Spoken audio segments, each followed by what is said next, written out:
Hello. सत साहब भगत जी। सत साहिब जी, सत साहिब। साहब 3 दिन से फोन कर रहा हूँ, बहुत बिजी हो। क्या करें भगत जी, बहुत फोन आते हैं। कल मैं आपको 5 बार रिंग किया लगातार, लेकिन भगत जी आपने फिर भी नहीं उठाया। चलो अब मिल गया, बताइए बड़े भाई। भगत जी मैं अम्बाला में रह रहा हूँ फिलहाल। कहाँ पे? अम्बाला कैंट। अच्छा। इस समय प्रेजेंट तो मैं गुजरात में हूँ, राजकोट में। अच्छा बच्चे अम्बाला में रह रहे हैं। जी। आर्मी रिटायर हूँ मैं भगत जी। अच्छा। और अभी रेलवे में गेट पे ये कॉन्ट्रैक्ट पे जॉब कर रहा हूँ जी। तो भगत जी मैं आपके 2-4 वीडियो सुनी है। और मैं ये 20 मई को जो छोटा खुड्डा नहीं है अम्बाला में, वहाँ से नाम दान लिया मैं वही वीडियो के थ्रू। तो मुझे तो भगत जी इतना ज्ञान नहीं था, आप तो गुरुजी के साथ रहे हुए हैं, आपने पूरा मंजर अपनी आंखों से देखा है। तो आप मुझे इसके बारे में कुछ बताओ कि क्या मैं सही राह पे चल रहा हूँ या गलत है। नहीं, राह सही है। राह तो आप भक्ति पे चल रहे हो, भक्ति तो सही है, भक्ति गलत थोड़ी है। हाँ। लेकिन ये जो बीच में जो ये कुपात्र लोग जो घुसे हुए हैं, अपने आप को ठेकेदार समझ रहे हैं संगत का, इनसे नाता तोड़ दो। नामदान केंद्रों पे जाना छोड़ दो, इनको ज्योति पाठ दान का पैसा देना छोड़ दो, इनके किसी भी आदेश की पालना करना छोड़ दो। केवल परमात्मा के ज्ञान को आधार बनाओ, सत्संग सुनो और वही करो जो आपकी आत्मा आपको स्वीकृति दे। तो नामदान तो हमने ये वहाँ पर लिया और बाद में लिया, तो क्या आपके हिसाब से तो वो भी फर्जी है? कौन सा? जो 20 मई को मैं यही 2020 में 20 मई को छोटा खुड्डा है के पास, वहाँ से लिया है। नाम फर्जी नहीं है, नाम तो आपको गुरुजी के मुंह से मिला है ना। वो दिखाया तो है गुरुजी के मुंह से। हाँ तो गुरुजी बोल रहे हैं ना, बोल तो परमात्मा रहे ना। हाँ जी। हाँ तो नाम परमात्मा का, नाम गलत नहीं है। फर्जी ये लोग हैं जिनको नाम देने का अधिकार नहीं है। नाम परमात्मा का, नाम फर्जी नहीं है। नाम का मर्यादा में रह के साधना करोगे, जितना नाम का काम है अपना वो करेगा। और मैं दास जी है वहाँ पर, नहीं पवन दास तो बात है, वो मुकेश जी है वहाँ पर छोटा खुड्डा में। उन जो नामदान केंद्र चला रहे हैं वो। और कुसुम उनकी भक्तमती है। तो आपके बारे में मैं कल पूछा भी उनसे, मैं कहा ऐसे ऐसे उनकी वीडियो आती है कि क्या चक्कर है। तो वो सीधा ही बोले कि वो तो गुरुद्रोही है और उनकी वीडियो ने ऐसे नहीं सुनना है, नहीं देखना है, उनकी बात नहीं मानना है। और इतना बोल के फिर उन्होंने बोला कि यहाँ अभी भगत जी बैठे और फोन काट दिया। तो भगत जी मैं तो आपका ये 1-8 हफ्ता ही हुआ, मैं आपका अचानक वीडियो देखा व्हाट्सएप में, तो ये मैं देखा।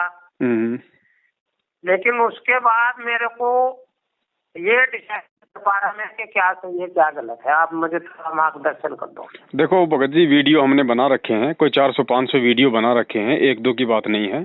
अभी आपने 2-4 देखे वो बात अलग है। और ये पूरी राम कहानी हर बार हर किसी भगत को बताई नहीं जाती। वीडियो में पूरा हमने खुल के बता रखा है। देखो, ना भक्ति गलत है, ना भगवान गलत है, ना मंत्र गलत है। अगर कोई गलत है तो ये लोग हैं जो गुरुजी के आदेशों की आड़ में बिना गुरुजी की आज्ञा के जगह जगह ये नामदान केंद्र खोल के दुनिया को लूटते फिर रहे हैं। तो आपने तो भक्ति करनी है भगत जी। जब आपको नाम परमात्मा का मिल गया, सत्संग परमात्मा के आपके पास में है, परमात्मा ने आपको नियम बता दिए, सारी चीजें आपको समझा दी। अब हमें औरों से मतलब क्या है? जब तक गुरुजी जेल से नहीं आते हैं तब तक अपना इस नाम की भक्ति करो, अपना काम धंधा करो। बस फालतू में लोगों के कहने पे लुटने पिटने से क्या फायदा?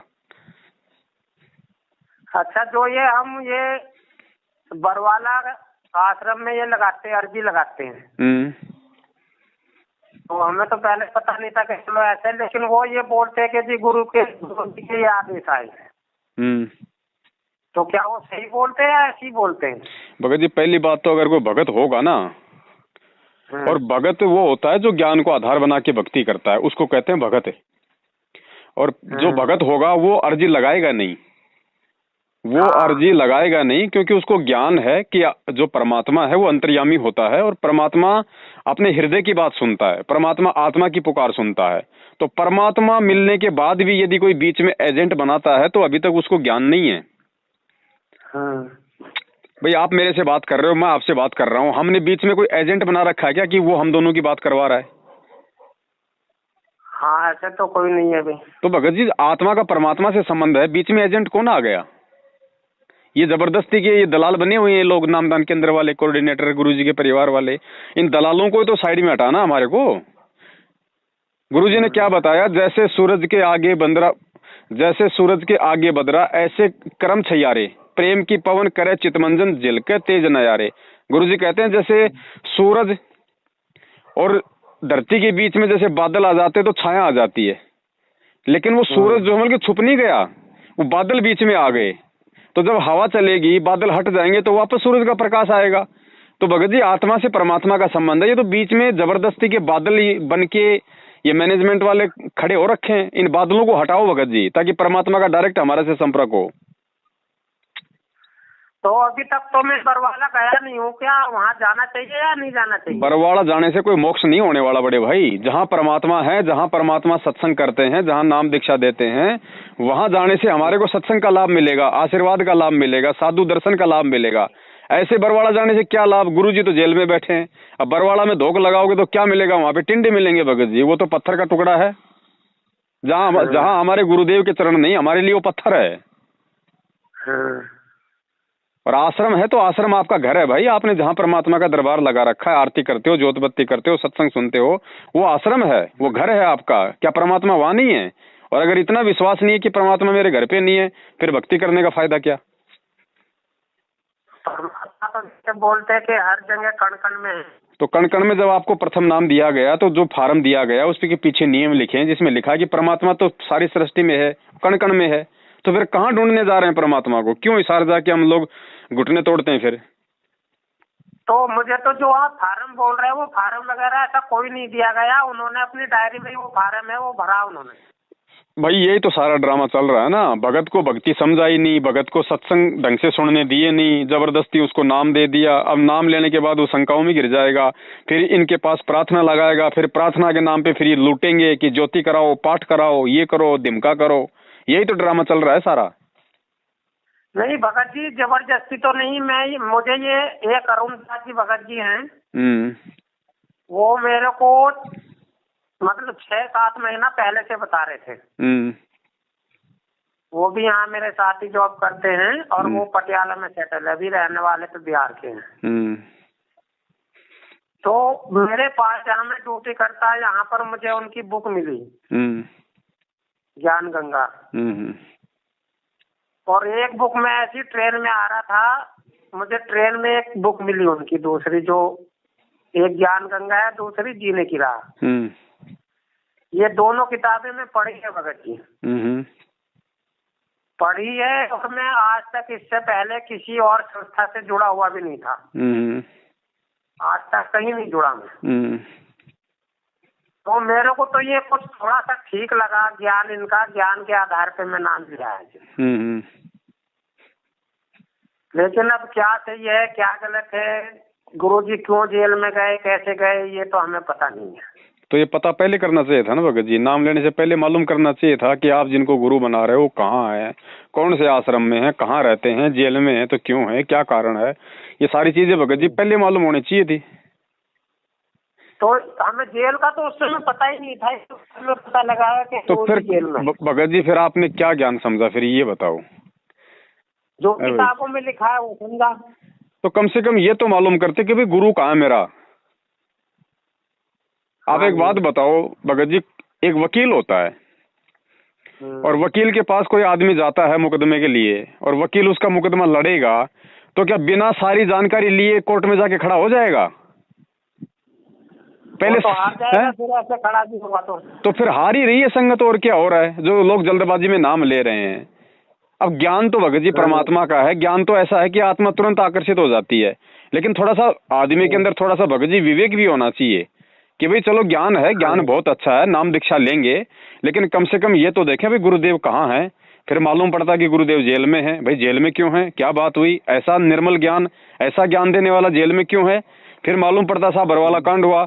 साहब बरवाला कांड क्यों हुआ, किसने करवाया, गुरुदेव की क्या गलती, अगर गुरुदेव की गलती नहीं तो किसकी गलती। तो सारी चीजें आपको मालूम पड़ती भगत जी। फिर आपकी बुद्धि काम करती कि हाँ मुझे अब क्या करना है, मुझे गुरुदेव का इंतजार करना है या क्या करना है। अब वही लोग नामदान के अंदर खोल खोल के बैठे हैं जो लोग गुरुदेव को जेल पहुंचाने में जिनका हाथ है। अब बताओ फिर क्या होगा भगत जी। अच्छा, आपने एक वीडियो में ये बताया कि आपके पास भी नामदान केंद्र था। भगत जी मेरे पास नामदान केंद्र था, तो उसमें क्या गलती हो गई भाई। मेरे को जब मालूम पड़ा कि नामदान केंद्र फर्जी है तो मैंने छोड़ दिया। अब आज आपसे कोई ये कहे कि तू काहे का भगत है, भाई तू तो पहले हनुमान जी की पूजा करता था। अरे करता था तब तक मालूम नहीं था, अब संत रामपाल जी का ज्ञान ले लिया तो हनुमान जी का मालूम पड़ गया तो छोड़ दिया। ऐसे तो गुरुजी भी कहते कि मैंने 18 साल तक मैंने हनुमान पूजा करी, तो हम ये थोड़ी कह दें कि भाई लो भाई ये काहे के गुरु हैं, ये क्या दुनिया का मोक्ष कराएंगे, खुद तो हनुमान जी की पूजा करते थे। तो ये बेबुद्धि की बातें होती हैं भगत जी। नहीं भगत जी, आपने ये बताया उसमें वीडियो में कि आपसे नामदान केंद्र लिया गया है, आपने नहीं दिया। तो मेरे से भगत जी किसने लिया, कौन आया लेने के लिए, क्यों लिया, उसका कोई सबूत है, कोई वो प्रूफ है उसका?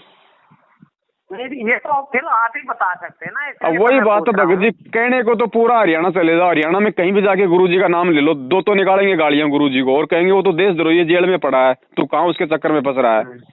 तो लो भगत जी, कहने की बात अलग होती है, सच्चाई अलग होती है। अब ये मेरे नाम के कोई गीत तो गाएंगे नहीं, क्योंकि मेरी वजह से इनके अरबों खरबों का इनका धंधा बंद हो गया, इनकी माया रुक गई, लोग सारी ये सच्चाई समझने लग गए, इनकी जय जयकार करना लोगों ने बंद कर दिया, तो इनको मिर्ची तो लगेगी ना भाई।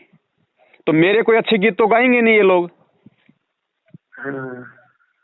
अब जो कुछ कह रहा है तो उसका भगत जी प्रमाण लो, ये सत भक्ति है। अगर मैंने कुछ गलत किया है, मैंने कोई चोरी करी है, तो कोई तो आदमी ऐसा होगा जो ये कहे कि भाई पवन दास ने मेरे से गुरुजी के नाम पे पैसे लिए। कोई एक तो खड़ा कर दो, 4 साल हो गई। और एक वीडियो में भगत जी 2018 में आपको बोलते इन्होंने मारा भी है। अरे छोड़ो भगत जी, मुझे तो कितना मार लो पीट लो, मेरे कोई ना असर पड़ता है ना कोई फर्क पड़ता है। मुझे मारने से क्या हो जाएगा भगत जी, सच्चाई थोड़ी रुक जाएगी। अब ऐसे तो 2 बार गुरुजी का रिमांड हो लिया भगत जी, करोथा जेल में थे तब हो लिया रिमांड, और बरवाड़ा में हो लिया रिमांड, तो इससे क्या हो गया बड़े भाई बताओ। सच्चाई तो सच्चाई रहेगी ना। जब तो भगवान, इसका कोई आइडिया है कि गुरुजी कब तक आ रहे हैं?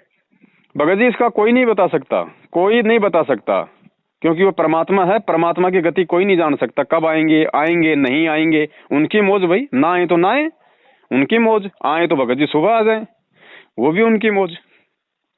हमारा जो कर्म है, हमारा जो कर्तव्य है वो है भक्ति, अगर ज्ञान समझ में आ गया तो। मुझे 2 मिनट थोड़ा सा ये बताओगे आप कि वो कांड क्या हुआ, कैसे हुआ, क्यों गए गुरुजी? कांड भगत जी ये जितना भी जो ये लोग थे जिन्हें सतलोक आश्रम मैनेजमेंट हरियाणा कहा जाता है, जिसमें गुरुजी का भाई उनका मुखिया था, जितने भी ये कोऑर्डिनेटर स्टेट कोऑर्डिनेटर हैं, ये बहुत सारे लोग मिलके और एक सतलोक आश्रम मैनेजमेंट हरियाणा के नाम से जाने जाते थे। अब भगत जी वही बात है, घर का जोगी जोगना बाहर का जोगी सिद्ध। अब गुरुजी को भगवान तो वो लोग मान रहे थे जो हजारों किलोमीटर से 500 किलोमीटर से ज्ञान समझ के आ रहे थे। घर वाले थोड़ी कोई उनको परमात्मा मान रहे थे, घर वाले तो रामपाल मान रहे थे। भाई माता पिता सोचते थे हमारा बेटा है, बेटा बेटी सोचते थे भाई हमारा बापू है, रिश्तेदार सोचते थे कि भाई रामपाल है।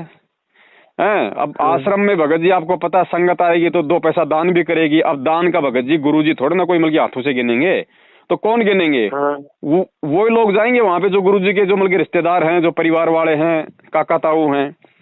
तो ये सारे के सारे लोग गुरुजी से चिपक गए। ज्ञान किसी ने समझा नहीं, परमात्मा या गुरु उनको किसी ने माना नहीं, माया के पीछे ये लोग उनसे चिपके रहे। अब संगत बढ़ी तो पैसा बढ़ा तो भगत जी अहंकार आ गया इन लोगों के अंदर। गुरुजी को इन्होंने जबरदस्ती कोर्ट में नहीं जाने दिया, बार बार कोर्ट को गुमराह करते रहिए। 42 बार इन्होंने कोर्ट को गुमराह किया। भाई कभी तो कह दे कि भाई ये मेडिकल लो जी, क्योंकि फर्जी मेडिकल बनवा लेते थे डॉक्टरों को पैसा दे के, भाई रामपाल जी महाराज जी बीमार हैं, बेड रेस्ट पे हैं, तो कोर्ट क्या करे बेचारा, कोर्ट भाई आगे वो और डाल दे तारीख। तो 42 बार इन्होंने कोर्ट की अवमानना करवाई भगत जी, 42 बार। अंत में कोर्ट परेशान हो गया, कोर्ट ने सख्त आदेश निकाल दिया। तो इन लोगों ने भी कि भाई ऐसे कैसे जाने देंगे? कोर्ट हमारा क्या उखाड़ लेगा? हमारे पास लाखों भगत हैं, इतना पैसा है, प्रशासन में जानकारी है। इन्होंने बेचारे भक्तों को काले कपड़े पहना कर गुरु जी का नाम लेके कमांडर बना दिया है। सोचा भाई हम प्रशासन से अमल की टक्कर ले लेंगे। अब प्रशासन से भगत जी कौन टक्कर ले लेगा? है वो फिर ऐसी दुर्गति हुई, सारा तो बरवाला आश्रम का सत्यानाश हो गया, भक्तों की ऐसी की तैसी हो गई। और ये बड़े बड़े जो सूरमा बन रहे थे उस समय, गुरु जी के भाई, बेटा, बेटी, जवाई, ये सारे के सारे आज 6 साल से मुंह छुपाते हुए भगोड़े बन के घूम रहे हैं। फिर इन्होंने दोबारा से उसी गुरु के नाम की आड़ में ये धर्म को धंधा बना लिया। जगह जगह ये 250-300 दुकानें खोल दी नामदान की। आदेश गुरु जी का, काम करो सारे उल्टे। ये हो रहा भगत जी।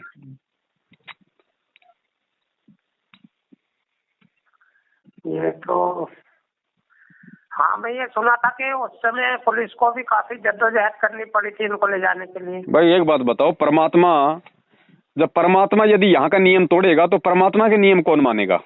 तो परमात्मा तो नियम तोड़ नहीं सकते, गुरुजी तो कानून की उल्लंघना कभी कर नहीं सकते, क्योंकि परमात्मा खुद यहाँ पे एक सभ्य नागरिक की भूमिका करके दिखाता है, तभी तो उनके भगत एक सभ्य नागरिक बनेंगे। तो गलती किसने करी फिर? ये असभ्य नागरिक की भूमिका किन लोगों ने निभाई? उन्होंने निभाई जो आज भगोड़े बन के घूम रहे हैं, पुलिस के आगे वांटेड है। और जो अभी गुरुजी पे ये लगा कानून के ये देशद्रोही है, तो गुरुजी पे ये किस बेस पे लगा है? भाई आप अगर प्रशासन के सामने अपनी सेना खड़ी करके, यदि आप प्रशासन के सामने हथियार लेके खड़े हो जाओगे तो भगत जी देशद्रोह का मुकदमा लगेगा, और क्या लगेगा? नहीं, ये एकदम से तो साबित नहीं हो सकता, ना ही लगेगा कुछ उससे साबित कहाँ हुआ? तो साबित थोड़ी कर दिया कोई प्रशासन ने मुकदमा लगा रखा है, साबित थोड़ी हो गया। अच्छा, और भगत जी आपने ये देखा होगा, मैं भी ये कल ही देखा, एक आश्रम फिल्म आई है, ये बॉबी देओल की, इन्हीं पे है किसी और भगत पे है? भगत जी मुझे पता नहीं ना, मैंने देखी है। मैं इसका ट्रेलर आ रहा है आश्रम फिल्म, पता नहीं भगत जी। तो उसमें एक बार ये भी बोलते कि बरवाले बाबा का नाम लिया है। पता नहीं भगत जी, मैंने देखी नहीं, ना मुझे पता है, ना वो देखने की आवश्यकता है हमें। नहीं, मैं भी मोबाइल में ही देखा ट्रेलर उसका। अरे आप वो 3 घंटे की फिल्म क्या देखोगे? हम तो 6 साल से ये फिल्म देखते आ रहे पूरी आश्रम की। बॉबी देओल क्या कोई नया बनाएगा? ये हमारी आंखों के सामने फिल्म बन गई 6 साल से। तो मैं तो इसीलिए आपसे बात करना चाह रहा था कि आपने तो आंखों के सामने देखा है। हाँ, तो आंखों के सामने देखा, वो ही हम बता रहे हैं भगत जी। कोई बात अगर झूठ हो तो इसको कोई साबित कर दे भाई। तो भगत जी उसमें ये भी दिखाया कि वहाँ पर औरतों का भी धंधा होता था, स्मैक का, ड्रग्स का। इसका नहीं पता भगत जी, ना कभी मेरे सामने कोई ऐसी घटना आई, ना कभी मेरे सामने ऐसा हुआ कि औरतों का धंधा होता था, ड्रग्स का काम होता था। दिखाने को तो मीडिया ने ये भी दिखाया था भाई, संत रामपाल जी दूध से नहाते थे, फिर खीर बनती थी। हमने तो कभी खाई नहीं उस दूध की खीर भगत जी, मिल जाती तो हम धन्य हो जाते। नहीं तो अगर ये फिल्म बनाई है, कोई सी भी फिल्म एकदम झूठ कहानी पे तो नहीं चल सकती। अब भगत जी बाबा कोई संत रामपाल जी थोड़ी है, आश्रम संत रामपाल जी का थोड़ी है, दुनिया भर के बाबा हैं, पता नहीं कौन से बाबा के ऊपर वो फिल्म बनाई है। राम रहीम भी तो है, आसाराम भी तो है जो गुरु जी से पहले है। नहीं, मैं तो इसलिए उसमें थोड़ा इंटरेस्ट ले रहा कि बरवाला वाले बाबा का नाम लिया है। नाम तो ले सकते हैं भगत जी, नाम लेने को क्या दिक्कत है? इनको फिल्म बनाएंगे तो कोई न कोई तो घटना पकड़ेंगे। अब उस बॉबी देओल को थोड़ी पता है कि बरवाला आश्रम में हुआ क्या था, जब खुद उस आश्रम में जाके सत्संग सुनने वालों को आज तक नहीं पता चल रहा कि आश्रम में क्या हुआ था, और उन्हीं गुंडों की गुलामी कर रहे हैं जिन्होंने बरवाला कांड करवा दिया। बॉबी देओल को बेचारे को 1800 किलोमीटर दूर बैठे क्या मालूम पड़ेगा भाई आश्रम में क्या हुआ था क्या नहीं हुआ था? वो तो वही दिखाएगा जो बल्कि मीडिया ने दिखाया है। नहीं, डायरेक्टर कोई भी फिल्म बनाता कुछ ना कुछ तो थोड़ी बहुत कहानी लिखता है वो। तो डायरेक्टर भगत जी कोई गुरुजी से मिलके थोड़ी फिल्म बना रहा है। डायरेक्टर ने जो भी सीन देखा टीवी चैनलों पे, उस आधार से उसने ले लिया होगा। उसमें थोड़ा बहुत दिक्कत क्या, और जो लिया है फिर उसमें वो गलत कहाँ है बताइए? अगर दुनिया ने एक बात बताइए, जब वहाँ पे पुलिस वालों के सामने काले कपड़े पहन के भगत कमांडो बने हुए हैं, हाथों में उनके हथियार हैं, पत्थर है, पेट्रोल बम है, लकड़ियां हैं, पुलिस वालों के सामने मारा मारी हो रही है, तो फिल्म वाले ने क्या गलत दिखा दिया बताओ? हाँ, तो यही, अब तो हम शंका में फंस गए भगत जी, क्या करें? शंका से भगत जी आपको स्वयं ही निकलना पड़ेगा। शंका से आपको निकालेगा ज्ञान, और कोई नहीं निकाल सकता आपको शंका से। आपने भक्ति करनी है तो आपने केवल अपने गुरु और ज्ञान को आधार बना के चलना है। गुरु और ज्ञान को देखो, अगर वो गलत है तो भक्ति गलत है, अगर गुरु सही है, ज्ञान सही है तो सब कुछ सही है। हाँ, तो घरवाला वालों ने मैं जैसे वो अर्जी लगाई तो वो बोलते कि आप अपनी वो पाठ करा लो, ज्योति करा लो, ऐसे बोला उन्होंने। तो भाई करवाओ, अर्जी आपने लगाई है, जवाब उन्होंने दिया है, पाठ आपने करवाना है। नहीं, अभी करवाया कुछ नहीं है मैं। तो आपको लगता है कि आपकी अर्जी गुरुदेव के पास जेल में गई है, गुरुदेव ने आदेश दिया है तो पाठ करवाओ। और आपको लगता है कि भाई गुरुजी के पास कोई अर्जी नहीं जाती है, गुरुजी जेल में बैठे हैं, देशद्रोह का मुकदमा है, कानून की सबसे बड़ी धारा है, स्पेशल सिक्योरिटी सेल में उनको रखा जाता है, आपको लगता है कि अर्जी नहीं गई तो चुपचाप अपनी भक्ति करते रहो। चलो भगत जी, हम आपसे समय समय पर बातें करते रहेंगे। ठीक है जी। सत्य है। सत्य है।